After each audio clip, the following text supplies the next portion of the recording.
से भाव होती किसी नुआ जिन होती किसी भल कर चेष्टा किंतु आपको सुंदरता हूँ बहुत इम्पोर्टाट कारण जो मैंने जाइए जो मैंने टीम लेकिन जाऊँगी जो मैंने द्वितीय वर्ष ताठू टी अधिका कलु तृतीय वर्ष ताठू टी अधिका कलु से सप्तम वर्ष जहाँ करूँ गत वर्ष ए वर्ष अष्टम वर्ष तेणु ए वर्ष आम आउ किसी करने प्रत्येक स्टेप पार्टिकुलरली बहुत सुंदर पदक्षेप लेते गौरव महोत्सव प्रत्येक पिला सर्टिफिकेट दिया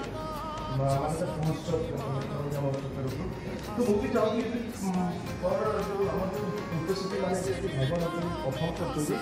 आज छोट सर्टिफिकेट जो आप रहा गोटे भल मेमोरी आप रही सब एकाडमी सहित गोटे कभर फटो ले आम आम ନିଜସ୍ୱ पर्व हो आम गोटे परफर्म कर